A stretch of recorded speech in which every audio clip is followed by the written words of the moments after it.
বন্ধুরা, এই মুভির কাহিনী এমন একটি সমাজ ব্যবস্থা নিয়ে নির্মিত যে সমাজে কন্যা সন্তান জন্ম নিলে তাকে অশুভ মনে করে মেরে ফেলা হতো। এর ফলে সেখানকার পুরুষেরা বছরের পর বছর ধরে অনেক খোঁজাখুঁজি করেও বিয়ে করার জন্য কোনো মেয়ে খুঁজে পেত না। কিন্তু হঠাৎই একদিন সেই গ্রামে একটি মেয়ের দেখা মেলে। গ্রামের মোড়ল তখন মেয়েটির বাবাকে মেলা টাকা যৌতুক দিয়ে তড়িঘড়ি করে তার 5 ছেলের সঙ্গে মেয়েটির বিয়ে করিয়ে নেয়। এরপর রাত হলে সেই মোড়ল নিজেই চলে আসে তার 5 ছেলের খাবার একাই খেয়ে নিতে। তো এরপর সেই মেয়েটির সাথে কি হয়, আর বছরের পর বছর ধরে গ্রামের সব ক্ষুধার্ত পুরুষেরা যখন সেই মেয়েটির কথা জানতে পারে তখনই বা কি হয় জানতে হলে দেখো পুরো ভিডিও। মুভির শুরুতে আমরা একজন মহিলাকে দেখতে পাই যে বাচ্চা প্রসব করছে, আর ঘরের বাহিরে বসে একজন লোক খুব প্রার্থনা করছে। বাচ্চার কান্নার শব্দ শুনে সবাই খুব হাসতে থাকে। তখনই ঘর থেকে দাইমা বেরিয়ে এসে বলে মেয়ে হয়েছে। এই কথা শোনা মাত্রই সবার হাসি যেন থেমে যায়, কারণ কন্যা সন্তান জন্ম নেওয়াটা ছিল তাদের জন্য লজ্জা, অপমানের। তাই তো সেই পিতা সেই কন্যা সন্তানটিকে গামলা ভর্তি দুধের মধ্যে ডুবিয়ে দিয়ে মেয়েটিকে মেরে ফেলে, আর প্রার্থনা করে পরের জন্মে যেন তার এই মেয়ে একজন ছেলে হয়ে জন্মায়। এটাই ছিল তাদের বিশ্বাস। তো বছরের পর বছর ধরে এই সমাজে এমনটাই ঘটতে থাকে, আর এভাবে করেই কেটে যায় বহু বছর। পরবর্তী দৃশ্যে আমরা দেখতে পাই এই গ্রামে আর কোনো মেয়ে অবশিষ্ট নেই। সেই গ্রামের পুরুষদের মনোরঞ্জন করার জন্য পুরুষেরা ঠিক এভাবে করেই মেয়ে সেজে স্টেজে উঠে পুরুষদের মনোরঞ্জন করে। আর এই সমাজের পুরুষেরাও মেয়েরূপী পুরুষদের এমন কোমর দুলানি দেখে উন্মাদনায় ফেটে পড়ে। মানে যে নাচে সেও পুরুষ, যারা নাচ দেখে শিহরিত হয় তারাও পুরুষ। সব জায়গায় শুধু পুরুষ আর পুরুষ, কোথাও কোনো নারী নেই। তো এরপর এই গ্রামের মোড়লের পরিবারকে দেখানো হয়। ইনি হলো রামচরণ, মানে গ্রামের মোড়ল। তার স্ত্রী বহু বছর আগেই মারা গেছে, যিনি তার ছেলেদের খুব গলা উঁচু করে বলে বেড়ান, তোমাদের মা মারা যাবার পর আমি তোমাদের কথা ভেবে আর কখনো বিয়ে করিনি। আসল কথাটা হলো সে বিয়েটা করবে কি করে, কারণ এই গ্রামে তো কোনো মেয়েই নেই। এই মোড়লের হলো 5 জন ছেলে, যাদের মধ্যে 4 জনই আবার বিয়ে করার জন্য রোজই খুব লাফালাফি করে, বাবার সাথে ঝগড়াও করে। কিন্তু বাবা বেচারাই বা কি করবে, কারণ গ্রামে মেয়ে তো দূর, মেয়েদের সালোয়ার কামিজ অবধিও নেই। তো মোড়লের 5 নম্বর ছেলে যে হলো সবচেয়ে নম্রভদ্র, তার নাম হলো সুরাজ। সে খুব লাজুক প্রকৃতির, তাই বিয়ে নিয়ে সে ভাবলেও সেটা সে কখনো প্রকাশ করে না। মোড়লের পরিবারে আরও একজন বয় আছে, যে বাথরুম থেকে এসে হাত না ধুয়ে রান্নাবাড়া করে সবাইকে খাওয়ায়। তার নাম হলো রঘু। তো যাই হোক, পরের সিনে আমরা দেখি মোড়ল এই গ্রামের পণ্ডিতকে ডেকে নিয়ে এসে বলে, আজ 10 বছর হয়ে গেল আপনি আমার ছেলেদের জন্য একটা মেয়েও খুঁজে বের করতে পারেননি। জবাবে পণ্ডিত মশাই বলে, এই গ্রাম তো দূরের কথা, আশেপাশের 14 গ্রাম আমি ঘুরে দেখেছি, কিন্তু কোথাও কোনো মেয়ে তো দূরের কথা, 80 বছরের একটা বুড়িও আমি খুঁজে পাইনি। তো এই বেটা পণ্ডিত আবার শরবত খেতে খুবই পছন্দ করত, আর তার শরবত হতে হবে খুব মিষ্টি, তবে হালকা নোনতা, মানে লবণ দিতে হবে আর কি। তাই রঘু আবার পণ্ডিত মশাইয়ের জন্য খুব যত্ন করে গ্লাসে হালকা মুতে দিয়ে পণ্ডিত মশাইয়ের জন্য স্পেশাল শরবত বানিয়ে নিয়ে আসে। কারণ আর কিছু না, এটা এক ধরনের প্রতিশোধ, কারণ বেটা পণ্ডিত যে কোনো কারণ ছাড়াই রঘুকে সবসময় বকাঝকা করত। তো এবার বোঝো ঠেলা কেমন লাগে। যাই হোক, মুতানি শরবত খেয়ে পণ্ডিত প্রশান্তি পেয়ে আবারও বেরিয়ে পড়ে মেয়ে খুঁজতে। এদিকে রাত হলে গ্রামের সকল মানুষ তাদের মনোরঞ্জন করার জন্য চলে আসে একটি বাড়িতে, ভিসিআরে মুভি দেখতে। এই মুভি আবার যেন তেন কোনো মুভি নয়, এটা হচ্ছে সেই সিনেমা যা দেখলে পুরুষদের 3 নাম্বার পা জেগে ওঠে যুদ্ধে যাবার জন্য। তো এই জনপ্রিয় সিনেমা দেখতে সেখানে জোয়ানদের পাশাপাশি কিছু বৃদ্ধ লোকও আসে। আর একজন বৃদ্ধ লোক তো সিনেমার নায়িকাকে কষ্টে এরকমভাবে চিৎকার করতে দেখে সে নিজেও কেঁদে ফেলে। এই সিনেমা ঘরে গ্রামের মোড়ল রামচরণের বড় ছেলে রাকেশও ছিল। রাকেশ যে এই সিনেমা দেখে তোমাদের মতো নিজেকে আর কন্ট্রোল করতে পারে না, তাই তো সে দ্রুত চলে আসে পাশের একটি গোয়াল ঘরে, আর সেখানে এসে সে গরুর সাথে সেই নোংরা কাজটি করে, যা করা কখনোই উচিত ছিল না। রাকেশ পেশায় তো একজন স্কুল শিক্ষক, কিন্তু তার স্বভাব চরিত্র ছিল এই গ্রামের মধ্যে সবচেয়ে খারাপ, যা তোমরা এরই মধ্যে বুঝে গিয়েছো গরুর আর্তনাদ শুনে। তো রাতভর গোয়াল ঘরে না ঘুমানোর কারণে সে এসে সকালে তার ক্লাসরুমে ক্লাস নিতে এসে বসে বসে ঘুমোচ্ছে। ঠিক তখনই রাকেশের সাথে দেখা করতে তার এক বন্ধু চলে আসে, যার নাম পাপ্পু। পাপ্পু এসে রাকেশকে বলে তার বাবা তার বিয়ের জন্য 14 বছরের একজন সুন্দরী মেয়ে খুঁজে পেয়েছে, যার সাথে তার বিয়ে হবে। এই কথা শুনে রাকেশ প্রচুর রেগে যায়, কিন্তু সে এটা পাপ্পুকে বুঝতে দেয় না। সে তখন তার এই পুরো রাগটা মেটায় তার এক স্টুডেন্টকে মেরে। আর রাগ উঠবেই বা না কেন, যেখানে রাকেশের বাবা মোড়ল হয়েও হাজার হাজার টাকা খরচ করেও তার বিয়ের জন্য কোনো মেয়ে খুঁজে পাচ্ছে না, সেখানে পাপ্পুর বাবা কিনে এত সহজে মেয়ে খুঁজে পেল, ভাবা যায়? তো অন্যদিকে আমরা রামচরণকে দেখি, যে কিনা এখনো পণ্ডিতের সাথে বসে কুণ্ডলী দেখে মেয়ে খুঁজে বেড়াচ্ছিল।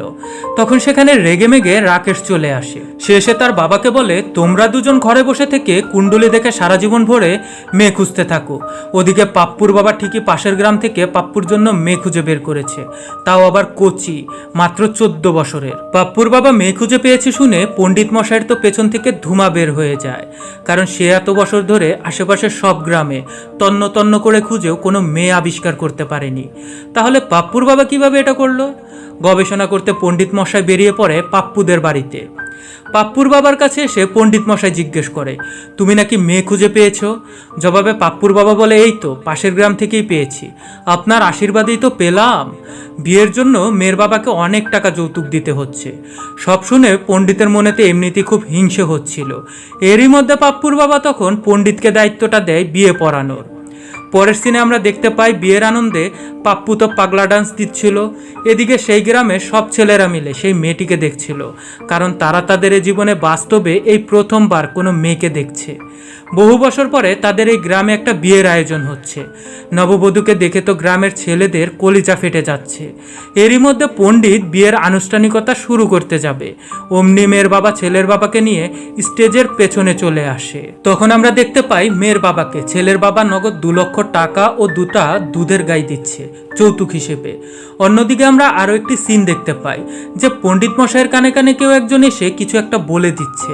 তো যাই হোক, বিয়ে সম্পন্ন করার জন্য ছেলে ও মেয়েকে উঠে দাঁড়াতে বলে 7 পাকের জন্য। যখনই মেয়েটি 7 পাক ঘুরতে পণ্ডিত মশাইয়ের কাছে আসে, মশাই তখন টেনে মেয়েটির পাজামা খুলে দেয় সকলের সামনে। আর আমরা তখন দেখতে পাই কনে আসলে একটা মেয়ে না, সে আসলে একজন ছেলে।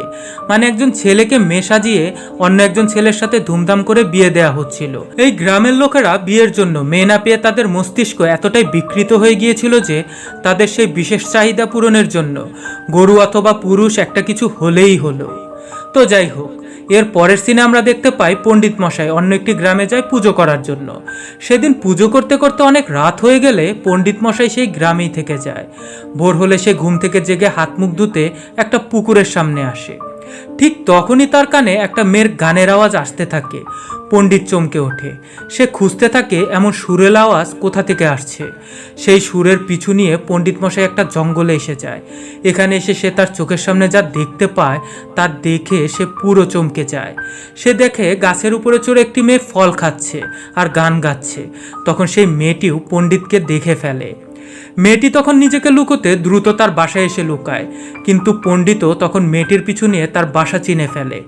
পণ্ডিত মশাই তখন দেখে মেয়েটির বাসা বাইরে থেকে তালা মারা, কিন্তু পাশে থাকা একটা মই দেখে পণ্ডিত বুঝতে পারে এই মইটি দিয়েই মেয়েটি যাতায়াত করে।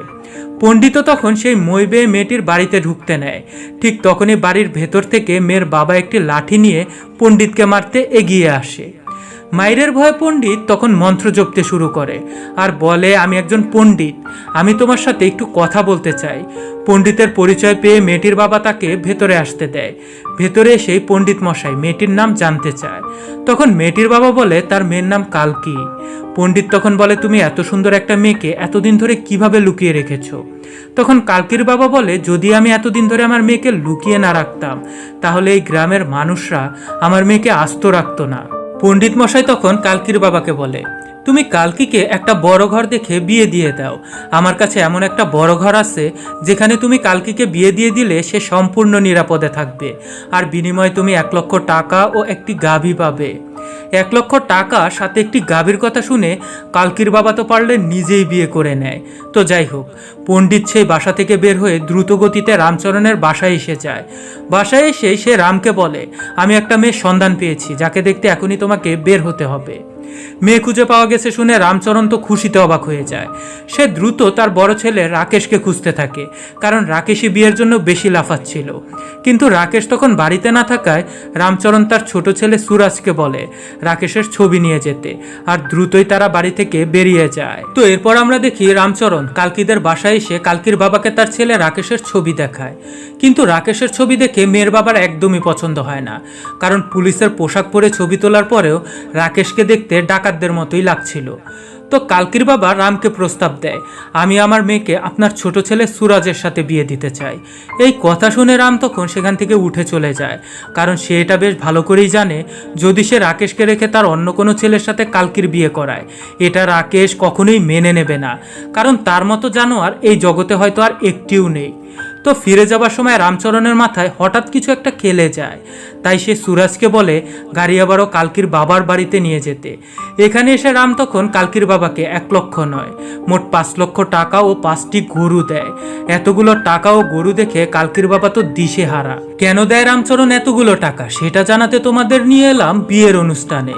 তো বিয়ের অনুষ্ঠানে এসে আমরা দেখি কালকির বিয়ে কোনো একজনের সঙ্গে নয়, কালকির বিয়ে হচ্ছে রামের 5 জন ছেলের সাথে, মানে 1 বধূ 5 স্বামী, সবাই করবে কারাকারি। যাই হোক, বিয়ে তো হলো, এবার বাসর হবে কিভাবে?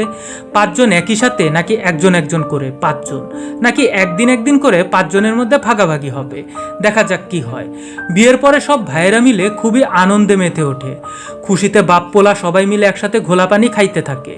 রাকেশ তার বাবাকে জড়িয়ে ধরে কৃতজ্ঞতা জানায় এই দুর্ভিক্ষের আমলে তাদের 5 ভাইয়ের জন্য একটা বধূ জোগাড় করে দেবার জন্য। কিন্তু রামচরণকে দেখে তেমন সুবিধের বলে মনে হচ্ছিল না, বোঝাই যাচ্ছিল তার মাথায় কিছু একটা বদমতলব ঘুরছিল। তো যাই হোক, ছেলেরা সবাই মিলে এটা সিদ্ধান্ত নেয় সপ্তাহে 5 দিন কালকি 5 ভাইয়ের সাথে থাকবে, আর বাকি থাকে 2 দিন। এই 2 দিন কি কালকি মুক্তি পাবে? না, তা কি করে হয়, কারণ এতগুলো টাকা দিয়ে যে তারা কালকিকে কিনে নিয়ে এসেছে। তাই তো সেই 2 দিন তারা যে যেভাবে পারে কালকিকে ভোগ করবে। এদের এসব কথা শুনে মনে হচ্ছিল কালকি কোনো মানুষ নয়, সে পাবলিক। তো ছেলেদের এমন বেইনসাফি ভাগ বাটোয়ারার আলোচনা শুনে রামচরণ তো রাগে ফেটে পড়ে। সে বলে ওঠে, জীবনের শেষ বয়সে এসে আমি কি তোদের কাছ থেকে এই প্রতিদান পাবো? তোদেরকে সেই ছোট্ট রেখে তোদের মা মারা গেছে, সেই থেকে আমি একা। এই বুড়ো বাপটার কথা কি তোরা একটু চিন্তা করবি না? ছেলেরা কিছু বুঝে উঠতে না পেরে জিজ্ঞেস করে, আচ্ছা তুমি কি চাও? তো এর পরের সিনে রামচরণকে আমরা দেখি বাসর ঘরে, মানে ছেলেদের মুরব্বী হিসেবে বাপ এসেছে লাল ফিতা কাটতে। তো রাতে জোর করে রাম তার লীলা চালায়। ভোর হতেই বাসার সব কাজের ভার কালকির উপর চাপিয়ে দেওয়া হয়, আর রাত হলে রাকেশ চলে আসে কালকিকে কলঙ্কিত করতে। আবারও ভোর হলে কালকিকে পাঠিয়ে দেওয়া হয় গোয়াল ঘরে গরুর দুধ দোয়াতে। এর আগে কখনোই কালকি এসব কাজ করেনি। দুধ দোয়াতে গেলেই গরু কালকিকে লাথি মারতে আসে। এসব কিছু দেখতে পেয়ে সুরাজ তখন চলে আসে কালকিকে সাহায্য করতে, আর সে নিজেই গরুর দুধ দুইয়ে দেয় কালকিকে। তো এভাবেই দিন ফুরাইতে থাকে, আর প্রতি রাতেই কোনো না কোনো ভাই এসে কালকিকে ভোগ করছে। সবার কাছ থেকে যখন কালকি নোংরামি ও অত্যাচারিত হচ্ছে, অন্যদিকে সুরাজ প্রতিদিনই কালকিকে কোনো না কোনো কাজে সাহায্য করে যাচ্ছে। এতে করে আমরা বুঝতে পারি রামচরণের 5 জন ছেলের মধ্যে বড় 4 জন হলো পশু, আর ছোট জনই হলো মানুষ। তো সপ্তাহের শেষের দিন সুরাজের পালা আসে কালকির ঘরে থাকার জন্য। সুরাজ যখন কালকির ঘরে আসে তখন সে বুঝতে পারে তার বাপ ভাইয়ের অমানসিক নির্যাতনে কালকি অলরেডি অসুস্থ হয়ে পড়েছে। তাই সে কালকিকে সেবা শুশ্রূষা করতে থাকে। এসব কিছু দেখে ধীরে ধীরে সুরাজকে কালকির ভালো লাগতে থাকে, আর একটা পর্যায়ে সুরাজকে সে ভালোবেসে ফেলে। এতে করে কালকি বাড়ির সব অমানুষদেরকে ধীরে ধীরে দূরে সরিয়ে দিতে থাকে, কাউকেই সে তার শরীরে হাত দিতে দেয় না। অন্যদিকে সুরাজের সাথে কালকির সম্পর্ক অনেক বেশি মধুর হয়ে ওঠে, যা খুব সহজেই সকলের চোখে লেগে যায়। বাড়ির অন্যান্যরা সুরাজের সাথে কালকির এমন মেলামেশাকে সহ্য করতে পারে না। সুরাজের বাবা তো ছোটখাটো নানা ব্যাপারে সুরাজকে ধরে চড়থাপ্পড় মারাও শুরু করে দেয়। কিন্তু তবু দিন প্রতিদিন সুরাজের সাথে কালকির সম্পর্ক যেন আরও বেশি মধুর হয়ে ওঠে, যা কেউ মেনে নিতে পারে না।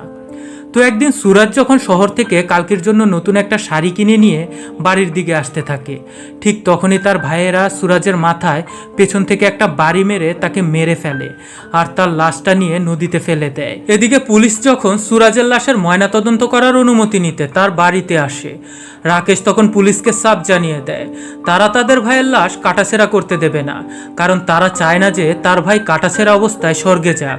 ভাইয়ের প্রতি এমন দরদ দেখে আমি তো অবাক। অন্যদিকে অন্যদিকে সুরাজের মৃত্যুর খবর শুনে কালকি তো পুরোটাই ভেঙে পড়ে, কারণ তাকে বোঝার মতো ভালোবাসার একজন মানুষই ছিল, সেও তাকে কিছু না বলেই চলে গেল। তো এর পরের দিন থেকেই কালকির উপর আবারও চলতে থাকে অমানসিক নির্যাতন। তাই কালকি বাধ্য হয়ে কাজের ছেলে রঘুর হাতে করে একটা চিঠি লিখে তার বাবাকে পাঠায়। চিঠি পাওয়া মাত্রই কালকির বাবা সেই বাসায় চলে আসে। মেয়ে বিক্রির টাকায় সেই ইদানিং টয়টা গাড়িতে ঘুরে। পরের সিনে আমরা দেখি রামচরণ কালকির বাবাকে আরও 1 লক্ষ টাকা ও একটি গাভী দেয়। আসলে ব্যাপারটা হলো, কালকি তার বাবাকে চিঠি লিখে বলেছিল, বাবা, এই বাড়িতে আপনি যাদের সাথে আমার বিয়ে দিয়েছেন তারা বাদেও আমার শ্বশুর এসে নিয়মিত আমার সাথে খারাপ কাজ করে। তাই কালকি তার বাবার কাছে সাহায্য চেয়ে চিঠি পাঠিয়েছিল। চিঠি পাওয়া মাত্রই কালকির বাবা চলে আসে, তবে সে তার মেয়েকে রক্ষা করতে নয়, সে আসে রামচরণ যে তার মেয়ের সাথে থাকে, এর বিনিময়ে 1 লাখ টাকা ও একটি গাভী নিতে, আর সেটা নিয়ে সে চলেও যায়। বাবা চলে যাবার পর রাকেশ এসে কালকিকে ধরে বেদম মারতে থাকে, কারণ বাবার কাছে চিঠি লেখার জন্য তাদের অনেকগুলো টাকা লস